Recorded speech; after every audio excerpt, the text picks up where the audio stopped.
that if the seller is asking $300,000 and I buy it for $300,000 and the ARV is 480 and the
Hey, Damon.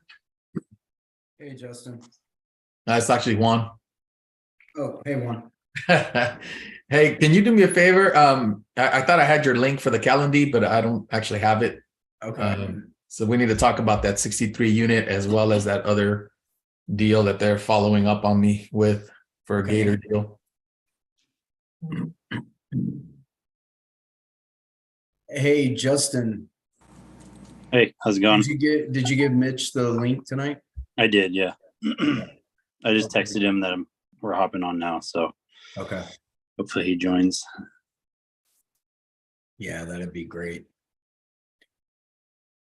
So, I know that Lance and Jesse on that 16 unit deal, they did find out some more information, but realistically, and I mean, I think it's worth an underwrite, right? But I know that the down payment is just doesn't make sense.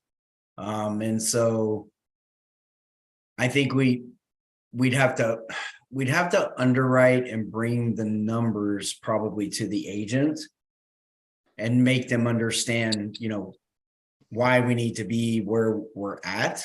Mm-hmm. And then, I think that would probably push the owner into a more realistic view of, he's wanting 200,000 down. It's yeah, it's just not going to happen that way. Right.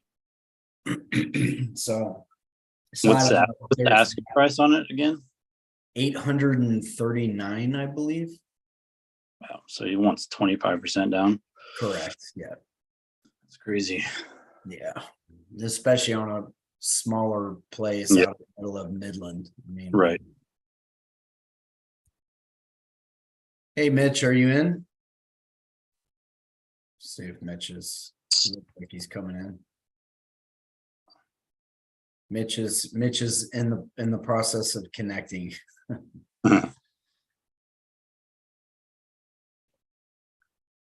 And then outside of that has a deal, and I think it's probably worth our while to discuss that one as well.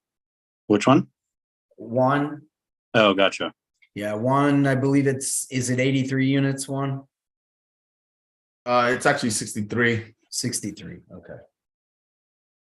I was 20 off, but yeah, I think one sent that information over to me. And so I think I think that one is worth for sure taking a look at. Let's see here. Hey, Mitch, can you hear us?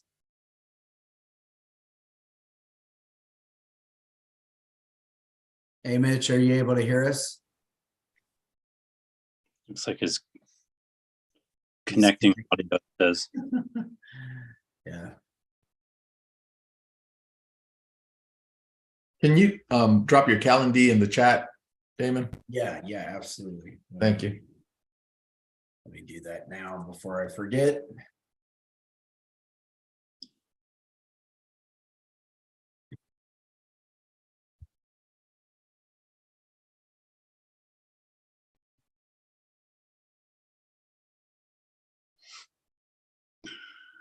Drop that thing into the chat. There you go. And that's for anyone else as well.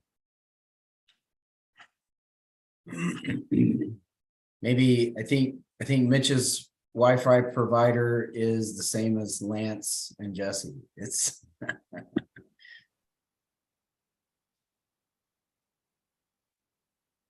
how's everybody else been in the group before we get into hopefully talking to Mitch if he was able to get his audio connected. Good.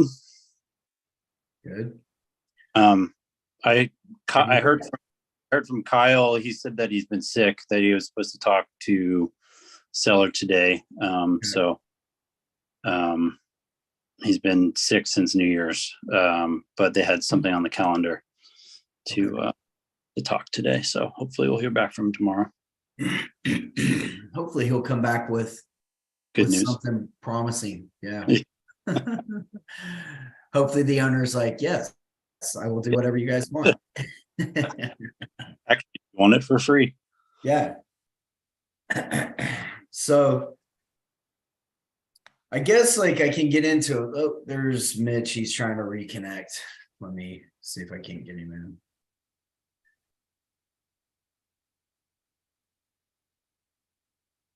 Let me see. There he is. Yes. Hey, Mitch. All right, we're good. I can hear you guys now. Right on. Awesome. Hey, I man. think it was my operator error.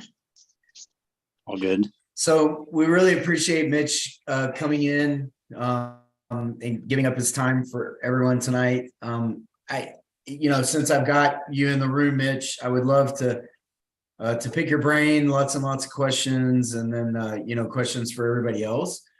But I think the way maybe I can approach it is, since you have quite a bit of multifamily experience, everybody in the group is looking for education and learning.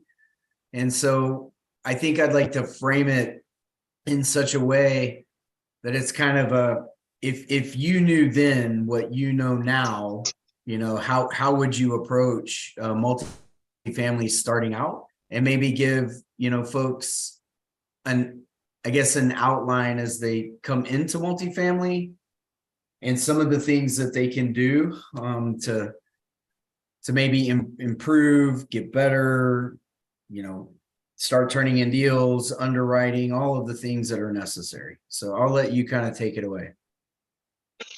All righty. Hi, everybody. Nice to meet you all.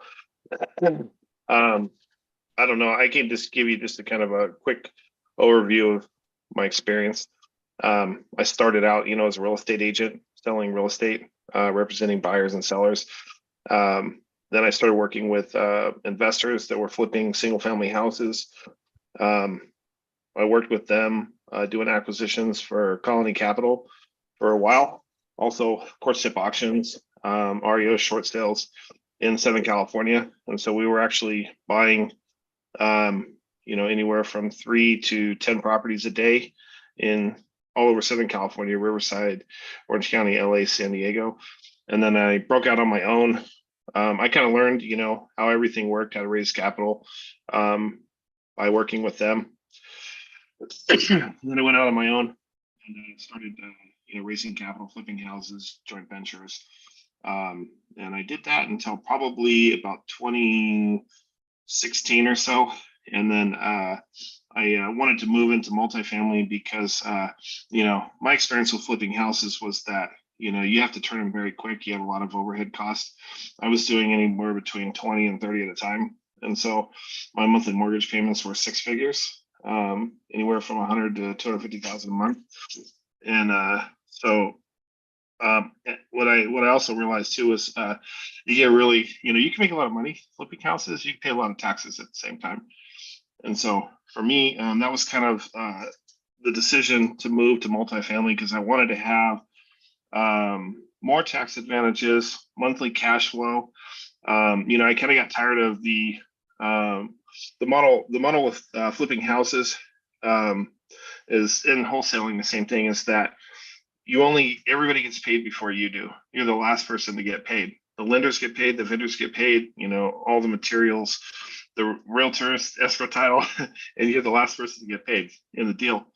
So I kind of wanted to move into a model where, there was cash flow consistently, and then also have tax advantages. And some of the big things that I learned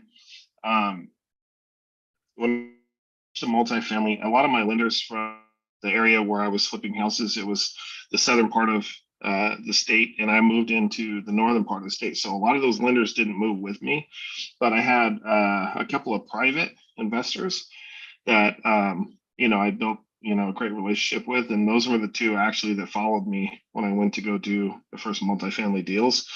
The first one that I bought was a 4-unit apartment building, and it was an REO. I think I paid like $170,000 for it, something like that. I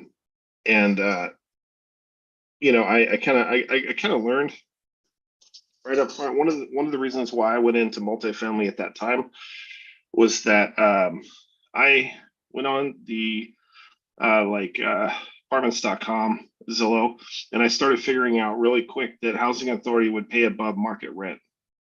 And so that was kind of my entry into multifamily, was that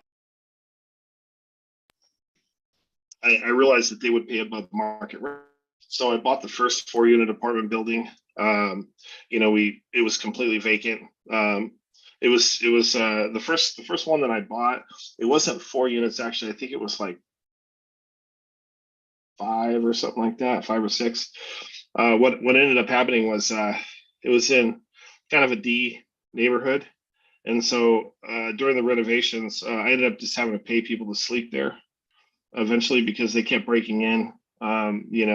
Every single night they were, walking, like breaking holes through the walls to the next units. They were pooping in the bathtubs, and it was pretty crazy. So finally, as we were doing renovations, I found somebody, a couple of people. I paid them to stay there, and we were able to get through the renovations. And then my second property came from I saw it online, and I just kept in contact with the agent. In fact, I bought it sight unseen. I did send a contractor, 2 contractors that I knew, and then the listing agent also had a contractor because it was actually a property that had fire damage. And I bought it for $712,000. We just accepted an offer on it about 15 minutes ago for $3.2 million. And so Congratulations. so it worked out. But what I also learned too was it was kind of interesting because right after I bought the 24 units, a lot of different people, that were around me, investors, relatives. Initially, nobody wanted to jump in, but of course, once I took off and I started scaling, I got to about 50 units. Then, people started noticing, and plus I was talking about it. They're asking me what I was up to, so one of the things that I would say is if you're constantly talking about what you're doing and you're excited and you have enthusiasm about it, it's contagious and people want to work with you, you know. And it's not going to be easy. I mean, there was a lot of, challenging things that happened. But one of the things that I did was right about that time, I went to Tony Robbins Business Mastery out in Palm Beach. And when I came back, it kind of was a mindset change for me at that point, because, when I was starting out, I was doing a lot of it on my own by myself, kind of the same way that I had flipped houses. And so when I came back at that point, I started learning about syndication, kind of bringing in more JV partners, capital raising partners. And then I went from 4 units to 500 in 2 years. And it was just a variation, of just finding other people who are good at certain things, like just raising capital. And I learned a lot of stuff from capital raisers too. We actually twice actually we posted bus tours up on Bigger Pockets, and actually brought people. We actually randomly just posted it up there, and we rented a tour bus, which we got the property manager to pay for, and a couple other vendors, and we didn't know who, but we ended up, I think the first time it was like 35 investors showed up from all over the state. Took them on a bus tour, got out, showed them the properties, explained, each property, how we acquired it. And then, which I learned something at that point too. I mean, you're a tour bus with 35 investors, that you've never met before, but it worked out really well on that. But I would say some of the big things that I've learned is that if you really want to scale, the best way to do it is with JV partnerships, and just finding like-minded people out there, so that way you can grow together and you don't have to be the one, doing everything, because there's a lot of moving parts when it comes to multifamily. When I started out, I didn't have a desire to do any property management at all. So I interviewed like 20 or 25 property managers, on the first building that I had.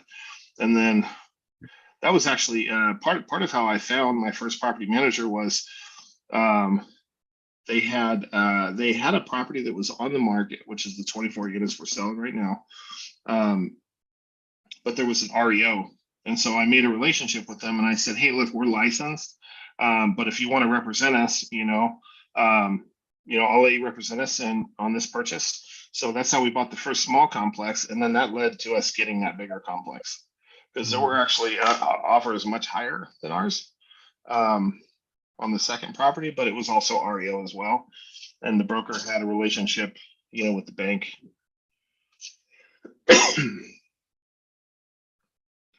So, but yeah, I mean, there's, kind of give you guys an idea, how I found a lot of the properties. A lot of them were broker relationships, talking to other property managers, going to RIAs. Most of the capital that I've raised is from people at RIAs. Most of the capital that I raise is from people who are 55 to 70 years old. That's kind of been like my group of people that, I seem to relate the best with. I call them the gray hairs, because they have all the money, they have all the money, So, but, and these people that I've met, they're, they have self-directed IRA funds, which is one of the best ways to raise capital for multifamily. In fact, all the syndications we did, I would say, let's say 80% of it came from self-directed IRA funds, because the people don't need that money for their day-to-day living expenses. It's part of their retirement plan as well. So if they're, you can take a self-directed IRA funds that you set up. You can't invest in your own properties, but you can invest in someone else's. And so the funds, come out and then they go back into their retirement plan tax-free. So Where were you? If you don't mind me asking 1 second, like, hey, so were you buying these initial deals, the typical loaning or cash process, or were you using any creative financing when you initially went into these? The first one was hard money loan, 12% interest rate with just one of my private guys. The second one was 9.5% hard money loan. Some of the things that I figured out though along the way from flipping houses to moving into multifamily is that it's always going to cost more than what you think it is, and it's probably always going to take longer than what you think it is.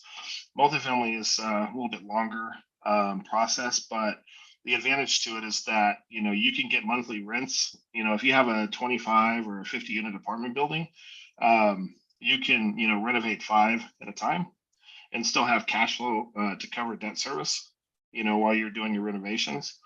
The other thing that I figured out, and it took a little bit of it actually wasn't that hard with my lender. One of the things when I started doing multifamily was I talked to my hard money lender and I said, hey, is there any way that I could fund control the first 6 months of mortgage payments into my renovation budget? And they said, no, but you can charge management fees. And so from there, what I did was I have a construction background. And so the way I looked at it was if you send a contractor out to bid apples for apples, you're going to have completely different prices because everybody charges a different price. So one of the things that I did was, you have to be confident in the project and your skill set as far as never quitting.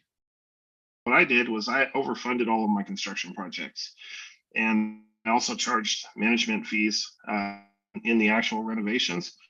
The reason why I did that is because the way I seen it was I'm already paying 10% right now with my current lender. On the first deals, I'd say probably once I had a little bit of a track record going, then what I did is one of my original lenders from Southern California, I was able to show them, what I was doing, and I'd already had, 6 months underneath my belt.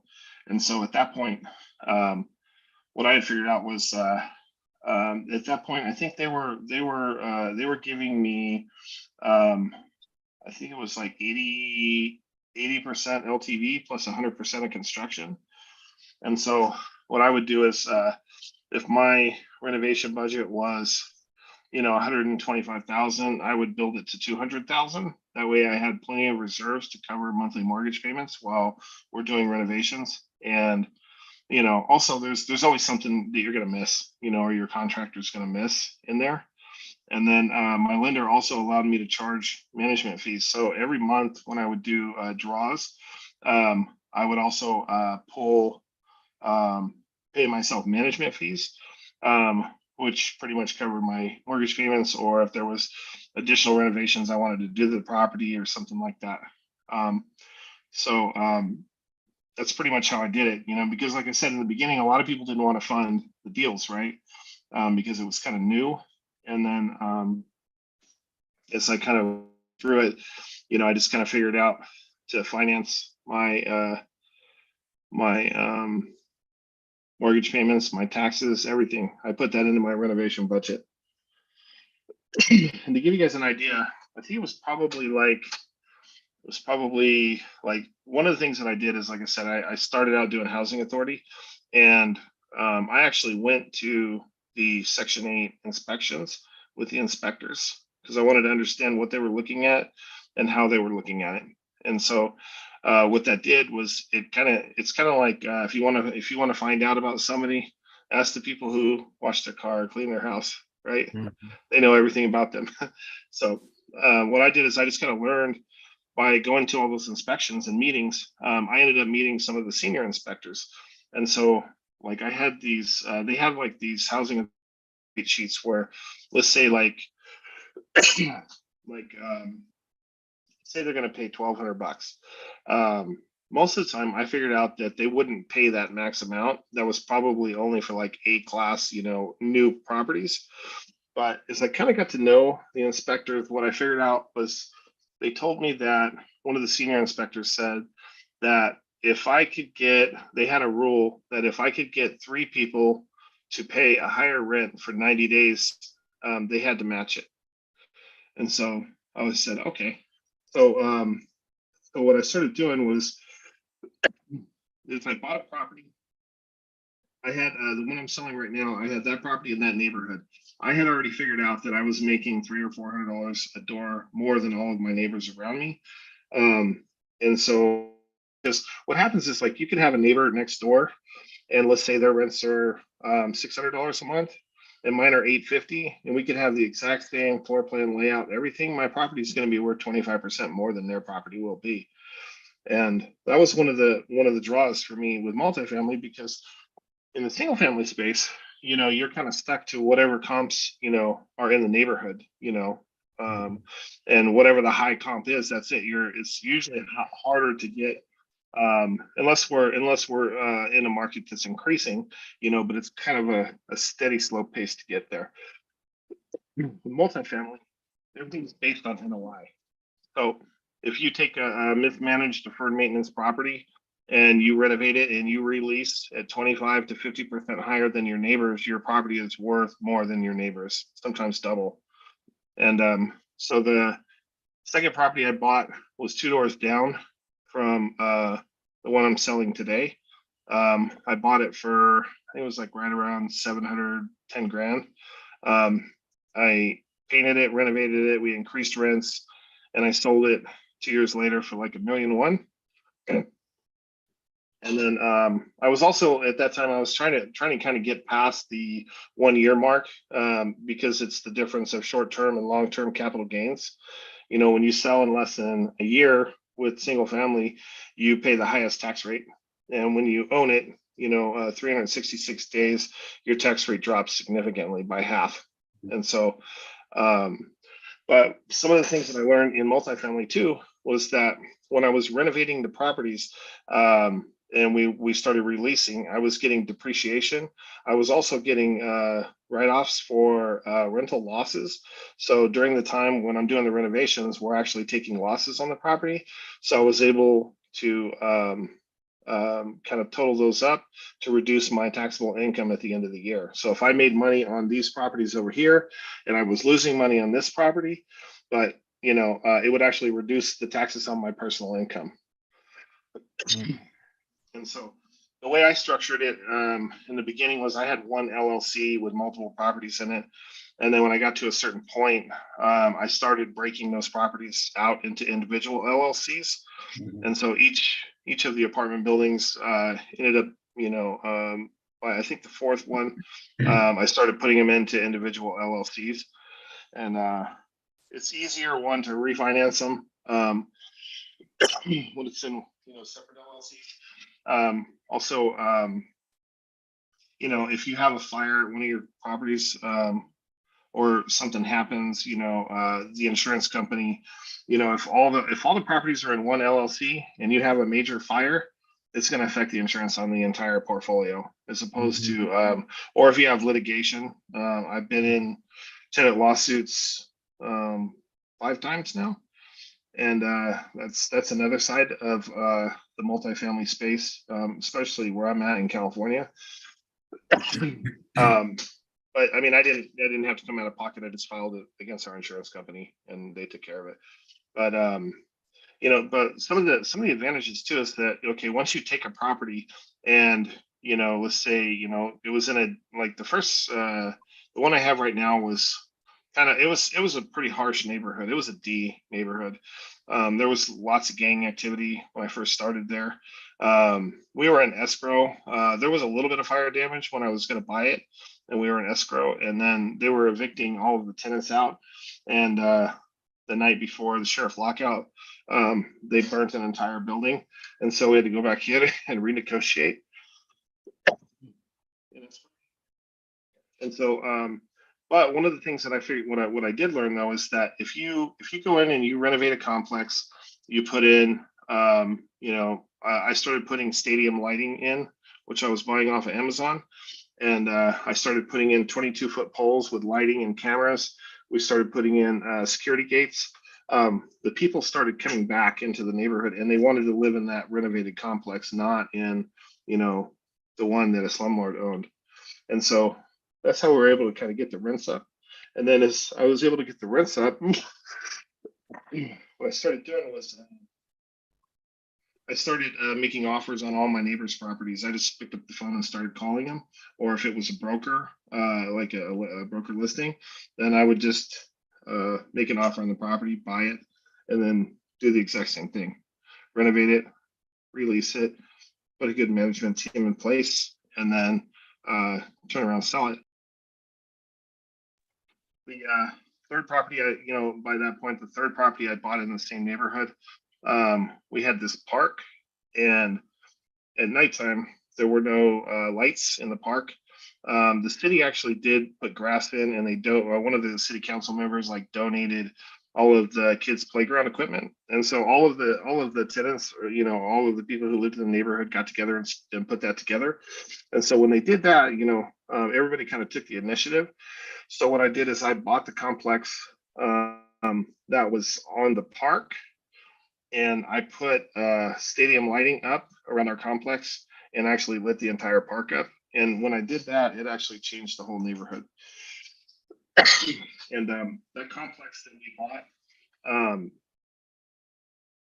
we actually, the guy who bought it had paid like 750 grand.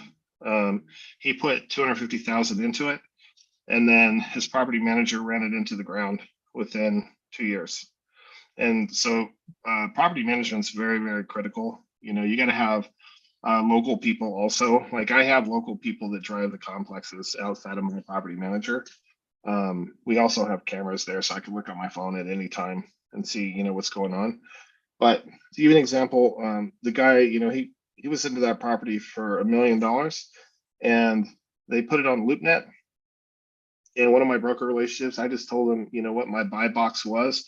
So I think it hit, I think it hit LoopNet at 7 a.m. He called me. I drove over there by 7:30. I looked at it. I told him, let's get it in contract today. So I think it was, they were listing it in like 650, 675. And so what we did is got it in contract.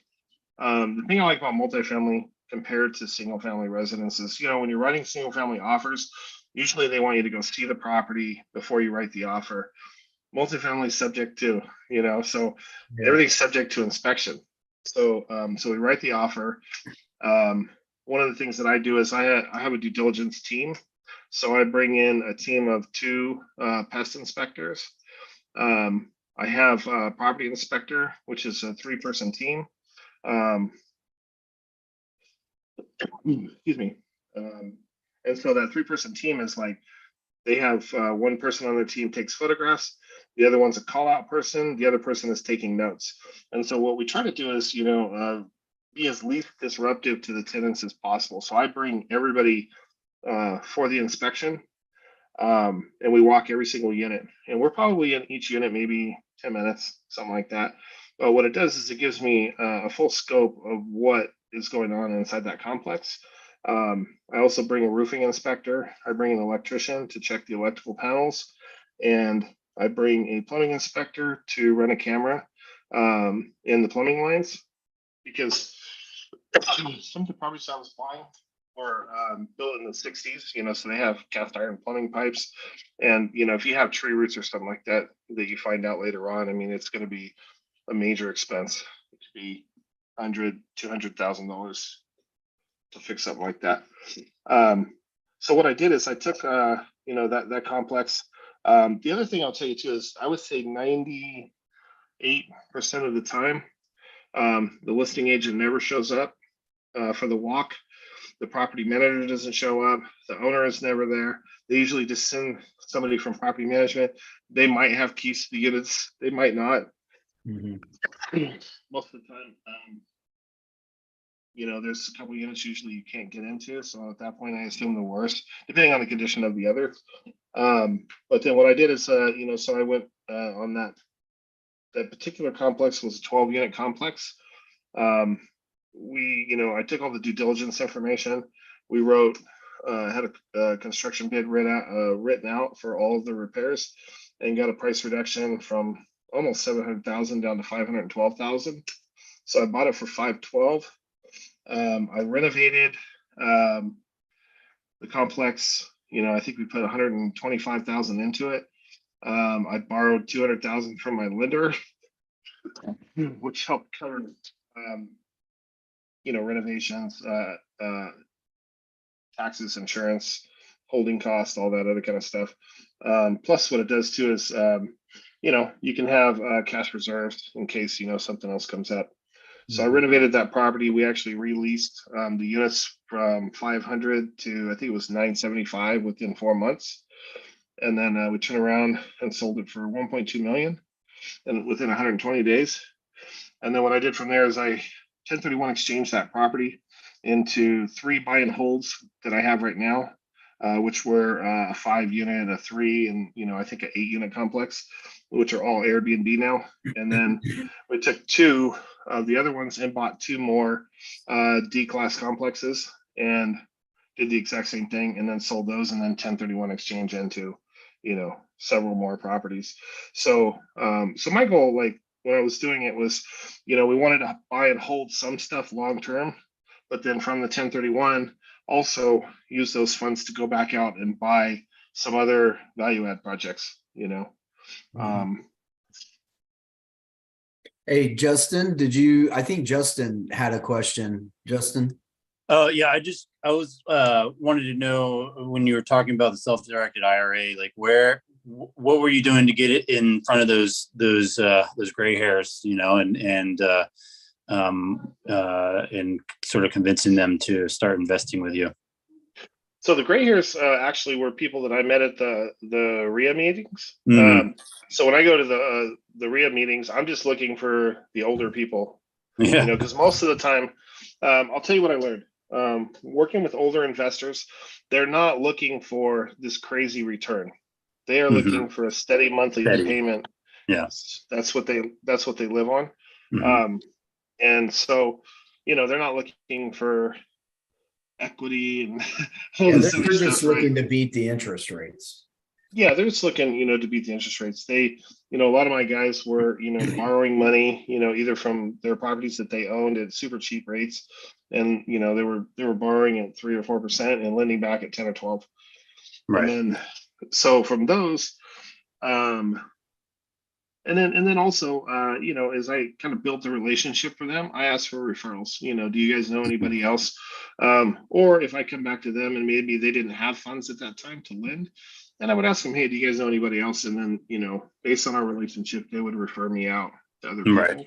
Gotcha. The IRIS side came from going to REI meeting, and I happened to meet, a couple different people that were doing syndication, but they were doing it in like Texas and KC, Florida.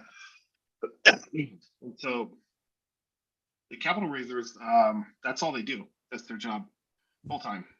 They're constantly out promoting, projects. They're constantly, I honestly, I never saw that until I kind of had an idea, because so the way I learned how to do apartments was from YouTube. So anybody wants to know, that's where I learned. I went into YouTube, I typed in apartment syndication. That was it. That was like 2016 or 17. I was like, I gotta learn how to do it, and YouTube is the best place to start. And I just started watching YouTube videos, and then they started talking about raising capital, syndication, self-directed IRAs.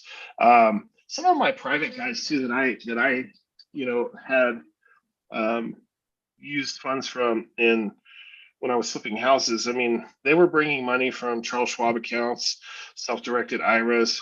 Some of them were equity lines from real estate, so as I kind of like started working with these different people, I started learning, where they were bringing the funds from. But I mean, Right. I've seen it come from everywhere. Gotcha. Yeah, so I think, I think for me, I'm being on the creative finance side, in PACE's program, which I think Mitch is familiar with, right, Mitch? You're familiar, right? I think he's sub 2, right? You're on mute, Mitch. You're on mute, Mitch. Yeah, I'm sub 2 and sub 2 mastermind. Yeah, I thought that was the right. So I think as you come into sub 2, right, you've heard, Pace kind of talk a lot about the residential side of things, but now we're kind of instantly thrust into the multifamily side of things. And I think that there are a lot of people that don't have a roadmap, right? Like one of the things that I, see, or at least I've seen in the sub 2 group, man, how do we underwrite? How do we underwrite, right? Nobody knows how to underwrite, but to me, there's a lot more that goes before all of that, right? So if you were to give a roadmap, I think one of the things I would be interested in is if you could put it, in logical steps. Somebody that's going to YouTube, they want to learn 1, 2, 3, 4, 5, 6, what would be the progression of learning to go after that first deal? So the first thing that I did and what I do is when I see an apartment building that's for sale, what I do is I ask for, I know in the, I'm doing the Elephant Challenge right now too. And I know they're saying to ask for a T12. I always try to ask for a T36 if possible, because I want to know what the history from the last 3 years was, especially as we just went through COVID. So I want to know, how did it perform this year? How did it perform last year? How did it perform the year before? The thing that so if you can get that and you can get the rent rolls, I can tell you that unless it's professionally managed, most of the financials are inaccurate, because if it's self-managed, they're probably expensing personal items, through the cash flow, cars, I mean, everything, So a lot of times if they don't want to give up financials, there's a reason. It's probably because they're a mess and it's being mismanaged. Does that stuff show up on T12s? I mean, do they disclose that information that they're taking money for, their personal expenses? Yeah, normally you'll see it's like some crazy high expense or some like office or cars, all this other kind of stuff. So what I do is like, and I bought a million properties right off of LoopNet. I've done creative deals, seller finance, where we just like, I call my title rep. This is how we did it before all the batch leads and all this stuff now that's available. I just called my title rep and I said, hey, can you give me a list of all the multifamily owners in the entire county? And then he sends it over, and then we would send it out, get it skip traced. I called my 20-year-old nephew who worked on a sales job. I went on to Google. I printed out just a basic script, and I just handed it to him, told him to start calling.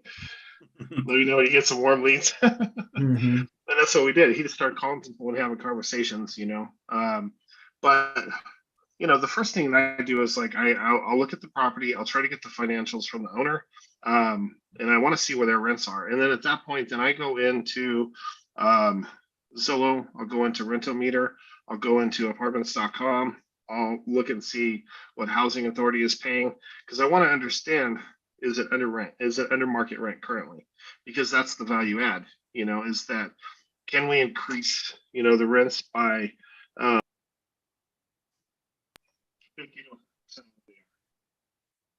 even 25%, I mean, it makes a significant impact in the value of the property. Right. So, but that's kind of where I always start. It's like, I'll take the property, I'll try to get the T36, the rent rolls. And then from there, I just go into Zillow. I go to Apartments.com. I go to, there's another one called Zumper, because a lot of the property managers, they syndicate, kind of like, just how like realtors syndicate, and then it goes out to Zillow and every other publication. And I had never heard of Zumper until my property manager told me, they were using property management software called AppFolio. AppFolio syndicates, and that was one of the biggest syndicated sites. It's like the Zillow for apartments. And so, and I start looking at my competitors and seeing kind of what they're getting. Like I said, I'll also go into housing authority and try to see, if they're, is this place just under rented? because a lot of times if it's an older, tired landlord, most of the time they haven't been increasing the rents, consistently. And so, one of the 40 unit complexes that we bought was creative from a real estate broker. He was an old school real estate broker, and he was in his 70s. He had owned the complex since I think like the early 70s. And when I bought it from him, it took a little bit. It took us like 3-4 months of kind of getting on the phone, building rapport. He hung up on me probably 7 or 8 times. I just keep calling, call back another day, whatever. I figured out his pattern, so his pattern was he wanted to talk in the morning early and he didn't want to talk in the afternoon. But what I was able to do, and it took actually almost 3 or 4 months for me to get the financials out of him. He didn't want to give up the financials. And so finally, when we got them, what we were able to do was buy, it turned out to be 40 units, but they were all 4-unit apartment buildings. I think it was maybe a couple of 5s, but it was 40 units all on one street. It was an entire city block long. And I got him to do seller finance on it. I think we put 10% down, which we syndicated, so we went and did the tour bus thing. We actually raised all the money for that deal on that tour bus. Part of it was we even had investors from bigger pockets that we posted some of the videos from the tour bus. They couldn't make it, but they actually still ended up investing like 75 grand. We never met them. That's crazy. So it took, a little bit. I mean, we built, talked to them on the phone, qualified them, went through the whole process. There's different ways to raise capital. Also, I'm sure you guys will start hearing about it if you already don't know, between accredited and non-accredited investors, and making sure that you qualify them correctly, or if you have a third party that's going to do that. There's also, when you're doing syndication, you could do syndication attorneys as well. Some of the things that I've learned also about multifamily is, when you buy a single family resident, you can record second trust deeds, against the property. You can go pull in investors. If you're using hard money lenders for apartments or bridge financing for short term, you could do that. Excuse me. You could do that. But once you get to permanent financing, you can't record second trust deeds against the property, because the lender checks title more frequently and they'll call the loan, or they can call the loan. So can you explain, because I'm interested, because Justin brought that on the deal here that we're working on, and you were talking about putting it into a trust. So can you expand a little bit on that? I think my initial thought when I approached that on the creative finance side was to sub to the existing loan, seller finance, and then take the down payment and enter it into a company as a consulting fee. To obviously avoid capital gains tax on that. But I'm trying to figure out how that plays into a trust. Maybe you could expand on that a little bit. Certainly. Okay, so with multifamily loans, it depends on, multifamily loans are all different. Some of them have maintenance, which means that the lender wants to see the financials annually because they want to see consistent occupancy. So you definitely want to find out if there's any maintenance fees or agreements in the loan, where you have to provide financials annually to the lender. If you don't, but the way I look at it is like, okay, so say for example, it's a little harder to take it subject to, as opposed to wrapping it or putting a trust together. The trust idea actually, I kind of got that from Pace, because I started thinking about it in the way that banks, the banks are different when it comes to multifamily. So if you put it in a trust, and the owners, let's say it's whatever their last name is, whoever trust, and then there's an LLC underneath that, right? Like a managing entity. what happens is the chances of that being called are uh, lot lower because they're going to see it as, oh, it's the owner. You know, it's not uncommon for people to put properties in the trust. You know, they do it all the Mhm. time. When you change it, and let's say if it was in his or her personal name, and now you change it to your name or to your LLC, it's a little bit more to, kind of investigate and look into it. But if it's in, an individual entity, even if the trust was named, put in their name, and then you had an LLC underneath it, that was a managing entity, all the financials, are held in that entity. So the cash flow, the P&Ls, all that, are going to roll back to that entity. It's just that you become the executor of the trust, you Mhm. know. So So that's are kind you of the way I'm saying, thinking about doing it. so to clarify, you're saying to do the sub two, but to then to place that piece of the transaction into a trust, or to place the entire transaction into a trust? I think that, okay, so in a traditional syndication, like this is how we did it. You have one LLC that holds the shares of all the investors, right? Mhm. So you call that A. Then you have a holding entity which holds title to the property. That could be the trust. Then you have another LLC. That's where the GP's interests are held, and that's how the GPs are paid into. That's how we did it. It was always a three LLC setup, but Mhm. instead of having and I haven't verified this yet, but this is kind of the way I'm thinking about it when I was listening to some of the ways I've done it and the way Pace, was talking about it, was that, the holding entity could be a trust because it's going to flow back anyways, right? Mhm. So all of the interest will flow out of the trust, so the investors will get their portion, of it. Mhm. Or it might even be that you still have the three LLC structure, but what will happen is you'll have a trust, and then the trust will kind of come into the managing entity, uh, and then all of the shares and interest will come out of that entity. Well, I'm Um, almost wondering if you could, so you've got the three LLC structure, but then you could structure a C corp outside of that as an asset management company, and you could let all of the money flow through that C corp, or so like out and then through, right? yeah, the only with the C corp, I think you have to pay salaries out of that, right? I do, yeah, I think Same with so. the S corp. Yeah, S corp, you have to pay salaries out of there. So because the cash flow is, usually in the first, like when you're buying mismanaged deferred maintenance properties, there's little to no cash flow coming out of the entity while Mhm. you're renovating and you're turning units and, because you're moving, so like I had a 30 unit complex and we bought it, and I did cash for keys to move 5 people out as soon as we took possession.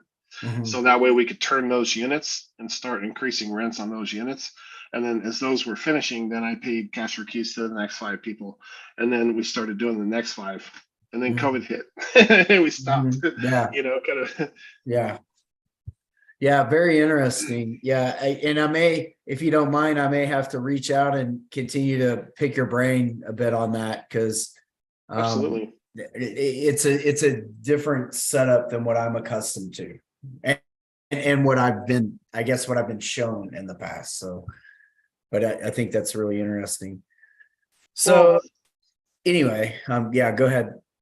yeah. So like, kind of fast forward to right now, I joined Sub Two. I've been, running my properties and Airbnbs and all this other stuff. And then I saw the elephant challenge. And, the thing is like I've never, scaled across the United States. And so that was kind of like one of the things too. And that was one of the reasons why I joined Sub 2 was because, I have a lot of experiences, but there's a lot of people in here who have a lot of different experiences, And Mhm. so I kind of looked at it as a way to collaborate, and kind of just grow into, my goal, it's up on my vision board right there, is to own 10,000 doors. Oh And man, so, you know, I love that it. that idea was like, Mine it's there. and your goal are the same. Yeah. And so I'm like, all right, I mean, I don't need to own 10,000 doors by myself, I'd like to own it with multiple people, so we can kind of grow together, Sure. learn together, and, expand into other markets, like I don't need to be the operator in North Carolina or Florida or Texas. Sure. Yeah, and that's the thing. It's so funny. Every time I'm driving around Houston, I'll hear a lot of people say, "Well, I don't want to mess around with the Houston market." And I'm like, "But you're in Dallas, you're in San Antonio, you're in Austin. Why aren't you in Houston?" Because I see old multifamilies down in the third ward that are, third ward, second, fourth ward. Like that whole area is being gentrified because U of H is down there and the medical center and all of those things. And so, yeah, I'm always going through there and looking at those properties, but it's the know-how, right? To learn how to scale. I feel like my knowledge is I can handle one at a time right now, but handling 3 or 4 at a time, that's a whole different animal, Yeah, I mean, the to give you guys an idea too, like the complexes I buy are probably not the ones that most people are probably, afraid of. One of the ones that we're putting up right now, we're selling. It's 57 units. I bought it for $2,150,000. It came with 2,000 city code corrections on it. It was tagged for slumlord, and so the city actually had brought out the fire department, the police department, housing authority, code enforcement, and they went through and wrote 2,000 code corrections up on this property. And for every single one of them, they attached a fine to it. The fines were pushing 1.3 million. Mm. And so a lot of times I'm not the first buyer on the deal either. I'm usually probably the 5th or 6th buyer, because you get a lot of people who come in, they submit an offer, and then they try to do a retrade, but they don't have any documentation, for the retrade. So they piss the seller off. The seller cancels and moves on to the next buyer. And I kind of prefer to be the 5th or 6th buyer, because they've already been on the market. They've already had a bunch of people, cancel or not perform. And so, like on that deal, it was actually a real estate broker and her sister that owned it. And it was kind of I thought I had it in contract, and another guy in my market actually kind of snuck in, and he got it under contract. Like we had already talked to the lady, and we were like, I thought we were good to go, and then all of a sudden he stuck in and he got it under contract, and so he was doing another bigger project, and so he ended up having to walk away from it. And so this person, this lady who was a broker, she calls me on a Sunday like 7 a.m. Maybe it was early. It was early. It was probably like 6 a.m. She says, "Are you still interested in it?" I said, "Yes." She goes, "Okay, I'll be right there." She got in the car and drove from Burbank to Northern California, which is 6 hours away. And we put that deal together on Sunday at my property manager's office, but Well, it seems like the pain point is the frustration, right? Well, it was the frustration. They were trying to self-manage. So when I bought it and we closed on it, out of 57 units, there was only 35 tenants. 18 of them were drug dealers, including the on-site manager. There was homeless people living there. I mean, it was chaos. It was chaos going on there. I was like, perfect. This is right up my alley. And but what I learned by doing all those projects that I was telling you about, by the way, these are all in like some of them, like in the beginning, were like really rough D neighborhoods with drug dealers and guns and all kinds of stuff. But one of the things that I figured out was I grew up in a neighborhood that was worse than that. And so what I did is I just show up day one with all kinds of contractors. I mean, from day one, we've got roofing people, electricians. We're putting in stadium lighting first week, stadium lighting, cameras, power gate system within 2 weeks. And as we're there, I mean, literally like 30 or 40 vendors are working on the site. Everybody starts to leave daily, and I'm walking around talking to people. But what ends up happening, in fact, in that neighborhood one of the neighborhoods I was in, that first complex that I bought that had the fire, what they would do is the tenants moved from there to the one 2 doors down. Then I bought that one. Then they moved to the one on the other side of the park. Then I bought that one. Then they moved three apartment complexes over, and then I bought that one. And then when I lit the park up, they left. Yeah. You know? Like he's just following me from place to Seriously, these place. guys are buying gonna them up. leave. Yeah. Fantastic. And Yeah. they did. It was actually there was a whole entire gang that left that neighborhood and moved to over by the city college, which I'm sure those people were happy about. Well, man, let me say this, Mitch. I truly appreciate the time. I know time is the most valuable thing that we have, and I appreciate all of the time and the value.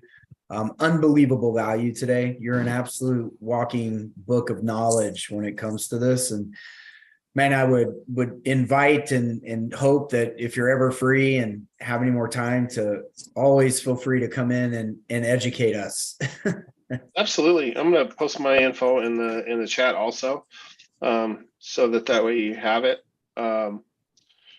6102. But yeah, so to give you an idea too, like right now, like I'm looking to do multifamily in Texas, Florida, North Carolina, South Carolina, Okay. and probably Tennessee. And so Would you be willing to put your buy box out there for units that you're looking for? absolutely. For apartments? Yeah. For multifamily. I mean, for There's some multifamily, folks in the see here. group that might put boots to ground and go see if we can't find something. Okay, so it's North Carolina, South Carolina, Florida, Texas, Tennessee. I would say for the most part, like, so you guys know too, I have 55 Airbnbs right now. Some of those were converted from my apartment buildings. And so it's almost called like boutique hotel. So like one of the 8 unit complexes that I have, 4 of the units now are Housing Authority Section 8, and the other 4 are Airbnb. Yeah. So I'm kind of open to pretty much anything. Really what I'm looking for is creative finance and sub 2 deals. I don't really care. It doesn't really matter for me what size it is. Sure. I mean, ideally, if we could do, I would probably say like, we'll say 20 units minimum. One of the things I would tell you too, that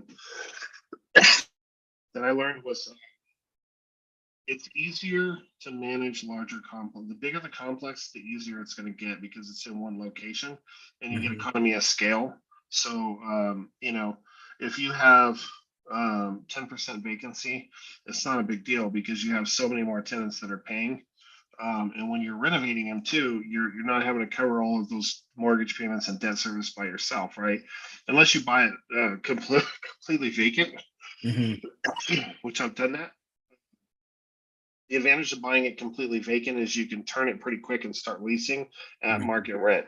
When you have tenants there in place, usually, in my market, usually we just, I had kind of figured out, it was just easier to do cash for keys than wait for people to move out. So I just offer them money to move out within a week or 2. I give possession of it and I can start my renovations, right away. In Texas, you guys have way better laws.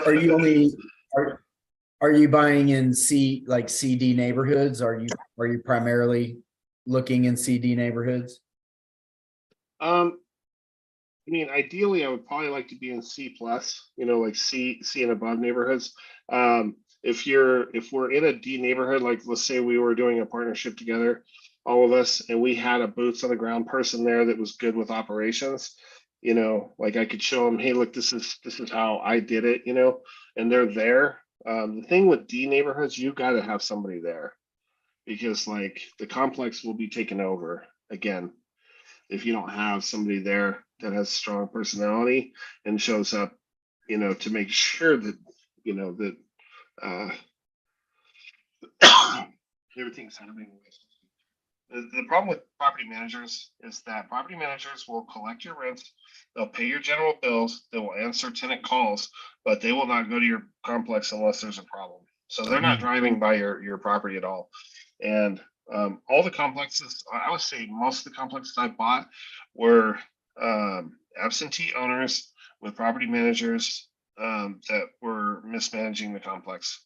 You know, deferred maintenance, because let's say a doctor bought it, right? And they live, you know, in another state or another city, then they're not going to go there. They think that their property manager is managing it and that, you know, they're not allowing all these deferred maintenance issues to happen. But the reality of it is that property managers charge, some of them have their own maintenance people in house, which is another thing that I in the first 6 months, I figured out real quick that I needed to have my own team of renovation people, handyman, plumbers, you know, just general maintenance people, because the property management people were charging incredibly high prices, you know, above normal contractor pricing. So I actually, what I did is I went to the contractor state license board and I went in and I figured out all of the new contractors who had just gotten licenses, electrician, plumber, painters, everybody, downloaded it into a CSV file, figured out which ones just got their license last week. And I was like, those people need money. They're looking for money. Yeah. And we built, And they're willing to work for cheaper. Yeah. They're willing to work, yeah, for cheaper. And so so that's how I built all the contractor list too, was, you know, just going in and finding contractors who had a new license. And then, you know, I have a project, I'm all to come out. I'll call 5 or 6 roofers. You know, if somebody no call, no show, they're out. If you're late, you're out. If they pull up and everything's falling out of their car, you're out. Yeah. You know what I mean? Because what is it they say? Look inside their car. What's the condition of the inside of it? It looks like that. That's the way your project's gonna look. Yeah. Well, but it was a good way to build that list, you know, of vendors, because I know that's one of the biggest problems everybody has, you know, is like trying to find good contractors, you know. So and contractors that you know will do the job that you're asking them to do. It's that's tough as well. Well, you know what I learned too was like when I started, it was my wife helped me actually. I just told her, I'm like, we got to get new contractors. Like the vendors, you know, they're always flaky. They're always flaky. And so what would happen is, you know, I have what's called the 3-6-9-12 rule. And usually contractors and vendors fall off on month 3, 6, 9, 12, 15, 18, you know. And so if they make it after that, usually, you know, they're pretty good long term. But by using newer contractors, they were motivated more. They were also willing to learn and also to do additional things, you know.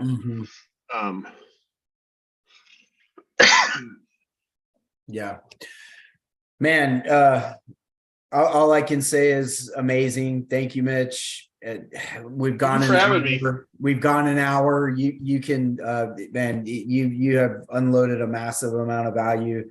I can't thank you enough. I don't want to take up any more of your time. And I hope that everybody in the group has, you know, really taken the massive amount of value out of this that there is. And again, I will make contact with you, Mitch, and assuredly, as Pace says, why aren't we working together? Exactly. Why are we doing business again? I'm going to figure out how to make that happen. So 100%. I truly appreciate you. Thanks, Mitch. Thanks for coming on, man. We appreciate it. And everyone, you bring deals to Mitch, he'll partner up with you. So a great resource to have. Absolutely. Yeah, and Mitch, please, man, if you ever have time, Tuesdays, Thursdays, 5 to 6 p.m., we're here. And man, you're always welcome. Thank you. Yeah, I'll be in there. I'll put it on my calendar. Awesome. Thanks so much, Mitch. All right, everybody. Well, I appreciate it once again. Thanks everybody for coming, and I guess we'll call it a call. Have a great evening, everyone. Thank you. Have a great evening, guys. Bye. Bye.